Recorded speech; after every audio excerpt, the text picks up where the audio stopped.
nous retrouvons donc le Sermon sur la montagne. Nous nous mettons à l'écoute de Jésus. Et nous allons lire dans l'Évangile selon Matthieu, au chapitre 7. Nous allons lire donc un verset simplement. Matthieu 7, verset 12.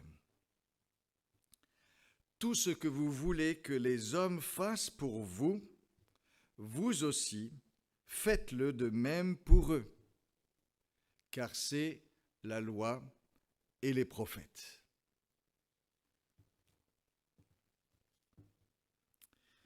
Comment vivre authentiquement l'amour du prochain? S'il y a un sujet où il est facile de s'illusionner soi-même, c'est bien dans ce domaine de l'amour des autres. Moi, j'aime tout le monde. J'ai pas de problème avec les gens. Moi, j'aime bien les gens qui m'entourent, mes voisins, mes collègues, mes frères et sœurs chrétiens. Et nous nous contentons assez facilement de ce genre de généralité pour nous sentir bien, pour nous considérer en règle par rapport à la question de l'amour du prochain. Un bon sentiment, sincère, bienveillant. Mais Jésus ici nous invite à dépasser ces généralités. Et en une phrase à peine 100 caractères, il nous donne un principe et une orientation pour l'amour du prochain. Tout ce que vous voulez que les hommes fassent pour vous, faites-le de même pour eux. C'est la loi et les prophètes. Jésus avait déjà résumé la loi et les prophètes en un double commandement. Tu aimeras le Seigneur ton Dieu de tout ton cœur, de toute ton âme, de toute ta force et de toute ta pensée, et tu aimeras ton prochain comme toi-même. Et c'est ce deuxième volet que Jésus précise ici. Comment aimer notre prochain comme nous-mêmes? Eh bien, tout ce que vous voulez que les hommes fassent pour vous, faites-le de même pour eux. C'est clair, c'est net, c'est éminemment pratique.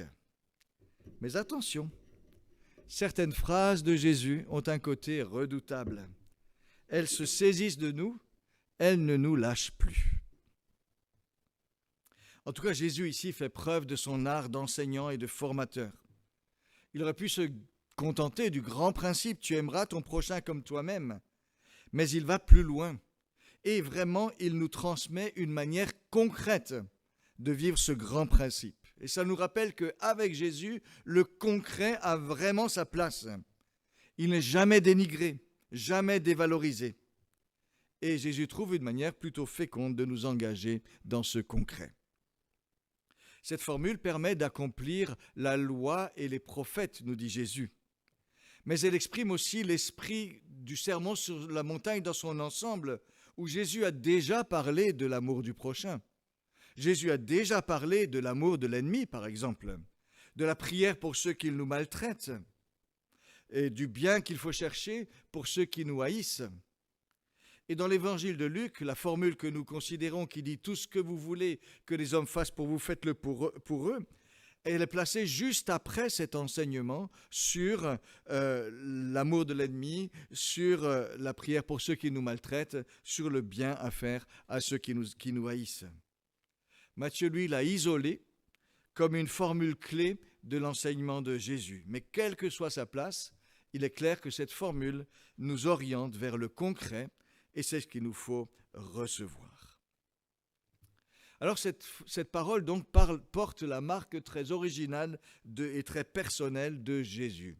Mais est-elle aussi originale que ça?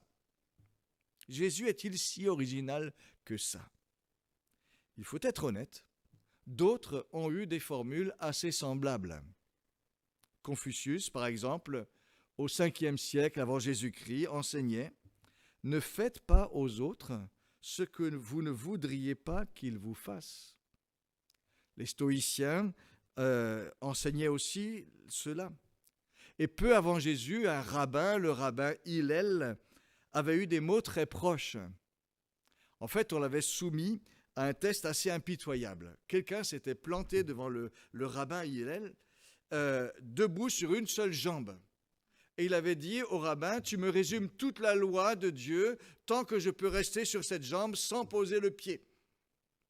Un autre rabbin, Shammai, qui était assez strict, n'avait pas osé relever le défi. Mais Hillel, lui, avait accepté. Et il a dit à cet homme, debout devant lui sur un pied, « Ce que tu n'aimes pas pour toi-même, ne le fais à personne. Voilà toute la loi. Tout le reste n'est que commentaire. » Alors quoi, Jésus, un moraliste comme les autres? Alors en soi, ce n'est pas choquant que Jésus puisse avoir des paroles qui ressemblent à d'autres paroles de sagesse. Les sages de l'Ancien Testament, par exemple, ont bien repris certains proverbes qui venaient d'ailleurs que d'Israël. Dieu n'a pas limité l'intelligence, ni la sagesse, ni le sens de la justice à ses seuls enfants, heureusement pour le monde. Donc Jésus, peut-être, oui, peut avoir des parentés avec d'autres. Pourtant, malgré ces ressemblances, la parole de Jésus va quand même plus loin que celle que nous avons entendue. Les formulations que nous avions vues étaient toutes des formulations négatives.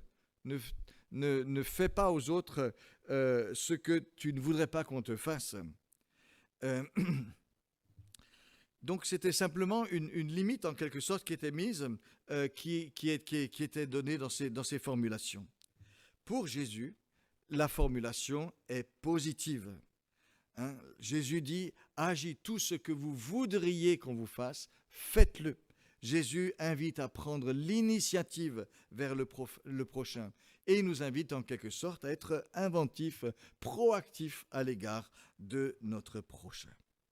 Jésus donc est le premier, disons-nous, à donner cette tournure positive à ce principe. C'est là son originalité. Et nous voilà rassurés.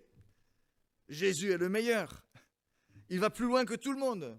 Il est formidable, Jésus. Quelle sagesse, quelle élévation. C'est vrai que la sagesse de Jésus est remarquable. Mais ce n'est pas cela l'enjeu. On n'est pas ici à une cérémonie des Césars de la meilleure formule. Jésus a prononcé cette sentence pour que nous la vivions. Pour que nous la vivions. Alors ne nous glorifions pas par procuration en disant Jésus est le meilleur. Si Jésus va plus loin, c'est qu'il veut que nous allions plus loin. Si Jésus met la barre un peu plus haut, c'est qu'il attend que nous allions un peu plus haut, avec la force qu'il veut bien nous donner et grâce à son œuvre en nous. Alors comment entrer dans cette perspective que Jésus nous propose? Le point de départ est à la portée de chacun. Jésus vient nous chercher sur un terrain connu. Ce que vous voulez que les hommes fassent pour vous, ce que vous aimeriez qu'on vous fasse. Autrement dit, mais qu'aimeriez-vous qu'on fasse pour vous? Qu'attendez-vous des autres? Voilà un domaine où nous ne sommes pas à court d'idées. C'est assez facile de dire ce que nous aimerions que les gens fassent pour nous. Le catalogue est bien fourni. Nous aimerions que l'on s'intéresse à nous. Nous aimerions que l'on nous accepte, qu'on soit juste envers nous, que de temps en temps on ait un geste sympathique à notre égard, un merci là où cela conviendrait, qu'on nous aide quand nous sommes dans la peine, qu'on vienne vers nous lorsque nous sommes seuls, et tant de choses encore. La liste de nos envies, elle est longue, elle existe. Et Jésus nous dit, écoutez, vous pouvez partir de cette liste de vos envies, de ce que vous attendez des autres. Mais ensuite, lorsque vous pensez à vraiment ce qui compterait pour vous, ce qui vous ferait vraiment plaisir, pensez à l'autre et dites-vous, ben voilà très probablement ce dont lui, ce dont elle aurait certainement besoin aussi, aurait certainement envie aussi. Voilà probablement ce que lui, ce que elle apprécierait certainement. Ce que je désire pour moi, je peux le donner. Tout ce que vous voulez que les hommes fassent pour vous, faites-le de même pour vous. Vous voyez le mouvement? Que l'on s'entende bien. Il ne s'agit pas de calcul pour mieux recevoir ensuite. Si Jésus avait en vue un calcul, il aurait dit « Tout ce que vous voulez que les autres fassent pour vous, faites-le d'abord pour eux. » Sous-entendu, ensuite, vous aurez du retour. Mais Jésus dit simplement, faites-le de même. Et cette simplicité fait la grandeur morale de la parole de Jésus. Parce qu'elle implique que nous disions, je reconnais à l'autre, à mon prochain, tous les droits que je me reconnais à moi. Je reconnais à l'autre tous les droits que je me reconnais à moi. Et là, nous toucherons au principe qui porte la parole de Jésus. C'est un principe d'égalité. Alors voilà, tous les hommes naissent libres et égaux en droit. Ça fait partie des droits de l'homme. Et Jésus applique ce principe, mais il l'applique en nous demandant de le mettre vraiment en œuvre. C'est-à-dire, à chaque fois que je pense à mes droits ou à mes désirs, je suis invité à entrer dans la réciprocité. Et en quelque sorte, avoir une sorte de réflexe que l'on cultive. Ce que je souhaite pour moi, je dois être prêt à le donner aux autres. Si je pense que quelque chose est légitime pour moi, je dois l'estimer légitime pour l'autre et y penser lorsque vraiment je m'approche de mon prochain. Si l'égalité doit être autre chose qu'une coquille vide, c'est vers ce genre d'attitude qu'elle doit nous conduire. Et Jésus demande de ses disciples qu'ils soient vraiment activement impliqués dans ce souci, dans ce genre de souci de l'autre. Mais encore plus remarquable, me semble-t-il, est vraiment la place que Jésus nous invite à donner aux autres, dans notre cœur. Il avait dit, tu aimeras ton prochain comme toi-même. C'est vraiment ce qu'il nous demande. Mais on voit ici combien ce prochain est tout proche de ce toi-même. Ce que tu voudrais qu'on fasse pour toi est appelé à devenir quelque chose qui rejaillit vraiment sur le prochain. Une sorte d'ouverture du soi sur les autres, une sorte de place qui est faite aux autres, au plus intime de ce que nous désirons pour nous-mêmes. Il y a une sorte de présence des autres dans mon cœur, c'est cela ce que ça implique. Mais aussi une valeur qui leur est accordée, une valeur semblable à celle que j'aimerais qu'on me donne à moi. C'est impressionnant. Et si on doit chercher un modèle de cela, c'est vraiment en pensant à la valeur que Dieu nous donne qu'on peut trouver le seul modèle. Tout lui appartient, mais ce qu'il a voulu nous en faire bénéficier dans l'amour. Ce qu'il a, il a voulu le faire rejaillir sur nous. Dieu nous accorde aussi une valeur immense. Nous ne la méritons pas, mais il nous la donne. Et il nous place à un tel niveau qu'il s'est donné lui-même en Jésus-Christ. Jésus a tout quitté, s'est abaissé pour lui, pour nous, a pris sur lui notre condamnation, puis il est ressuscité des morts pour que nous puissions être relevés, réhabilités, pardonnés, remis debout par son amour. Notre Seigneur a illustré le premier ce que signifie faire une pleine place à l'autre en son cœur. Et nous découvrons, lorsque nous nous ouvrons à cet amour, comme Paul l'a fait, combien cette générosité est un bienfait. Ton prochain comme toi-même, tout proche de toi, dans ton cœur. Et puis Jésus nous invite ainsi à vouloir en quelque sorte pour les autres. Ce que je veux pour moi, je le veux aussi pour toi. Ce que j'attends pour moi, je veux le mettre aussi en œuvre pour toi. Et c'est un correctif quand même à certaines de nos attitudes. Il est si facile, par exemple, d'attendre beaucoup des autres et de se savoir soi-même redevable de très peu. Certains demandent et exigent beaucoup, mais lorsqu'il s'agit d'être un peu disponible, de rendre service, ils sont un petit peu aux abonnés absents. Et on a l'impression que le chien n'a pas la même longueur de la tête à la queue que de la queue à la tête. La réciprocité n'est pas toujours très vraie. Certains sont intraitables pour les autres, mais sont très complaisants à l'égard d'eux-mêmes. Et Jésus vraiment nous invite à une vraie réciprocité, à une attitude contraire à ces disproportions. Ce qui veut dire que j'attends une bonne qualité de travail des autres, ok, mais je m'imposerai dans mon travail les mêmes qualités que celles que j'attends. Ça, c'est essentiel. J'ai été encouragé, soutenu par quelqu'un, je veillerai tout spécialement aux occasions qui me seront données pour faire de même à l'égard de quelqu'un d'autre.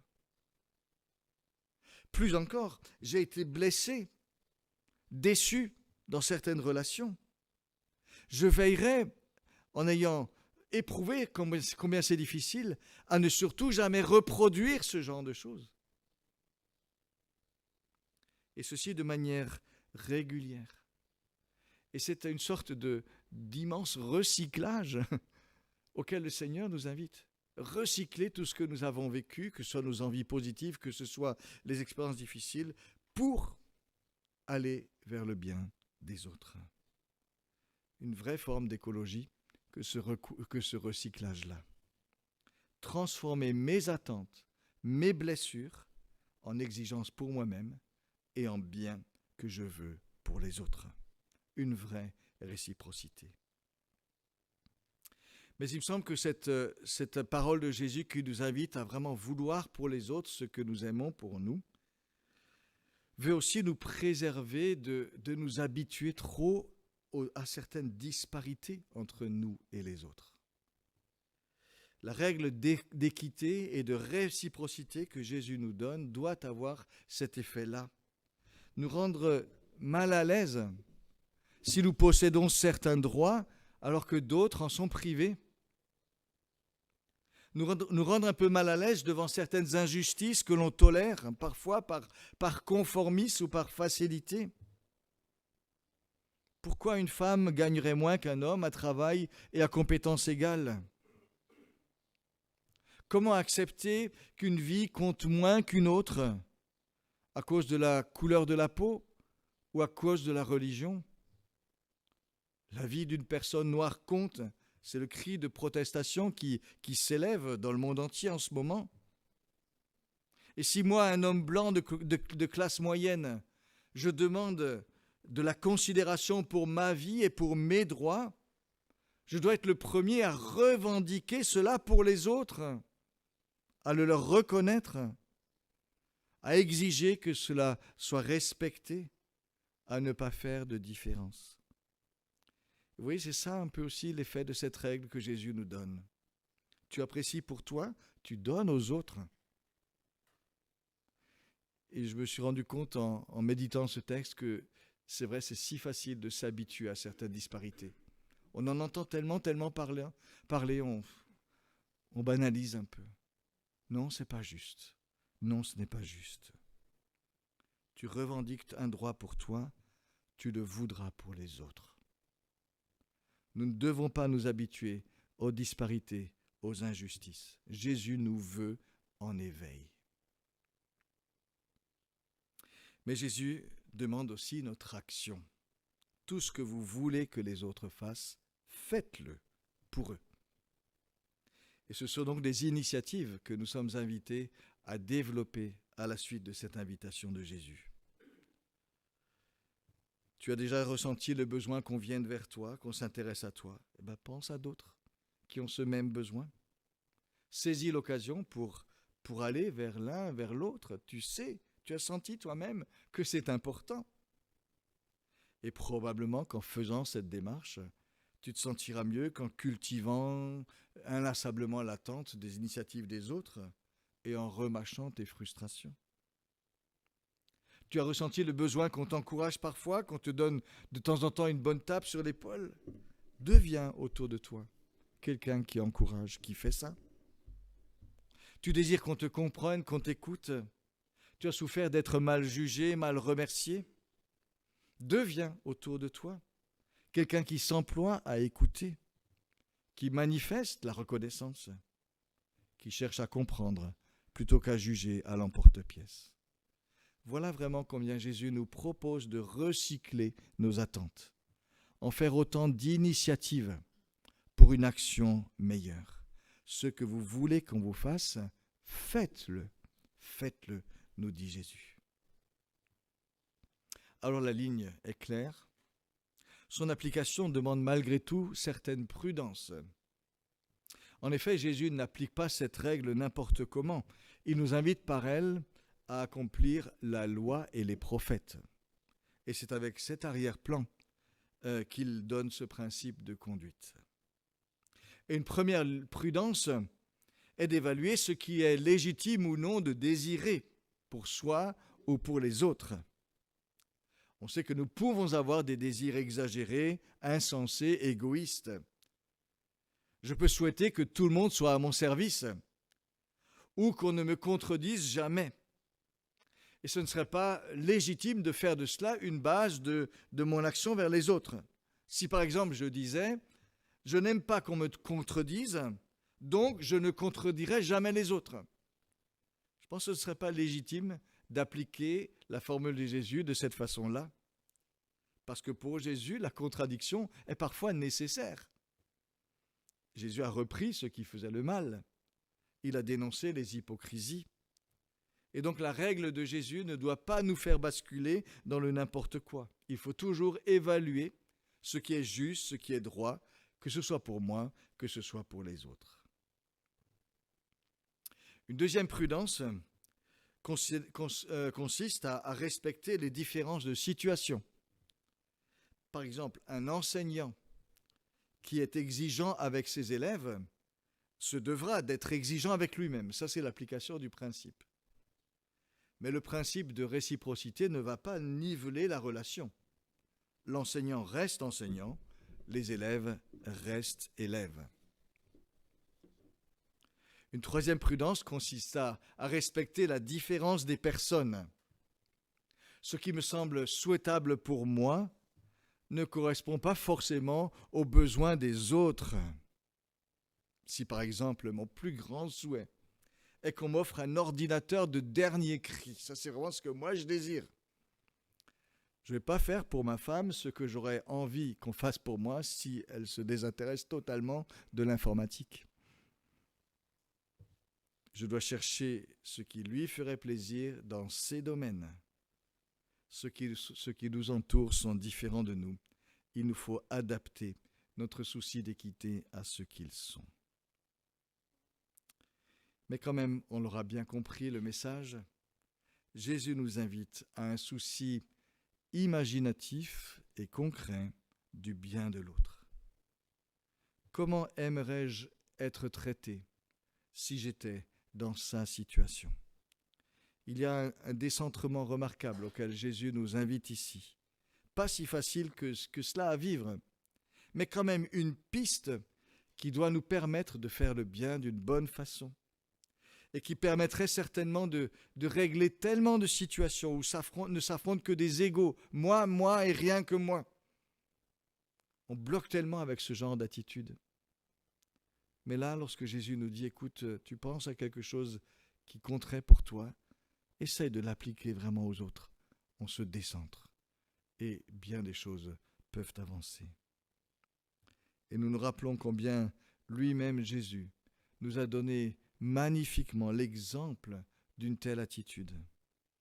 Il possédait toute la gloire du ciel, et pourtant il ne s'est pas complu en lui-même. Son désir a été de conduire une multitude de fils et de filles à la gloire. Et il l'a fait, et il a payé le prix pour cela. Il nous a voulu riches de ses richesses. Il nous a voulu aimer de l'amour qu'il recevait lui-même de son Père. Comme le Père m'a aimé, moi aussi je vous ai aimé. Demeurez dans mon amour. Alors nous savons, parce que nous l'avons expérimenté, nous savons la bonté, la beauté, la fécondité de cet amour d'ouverture qui fait une vraie place à l'autre. Que Dieu nous donne la force de l'actualiser, nous aussi, aujourd'hui, demain, encore et encore, en suivant cette piste que Jésus nous indique. Tout ce que vous voudriez que les autres vous fassent, faites-le vous-même. Je vous invite ensemble à chanter un cantique qui dit que chaque jour, en effet, nous voulons marcher dans les voies de Dieu, que chaque jour, nous voulons nous laisser conduire par lui, que chaque jour, nous voulons marcher, oui, dans ses voies.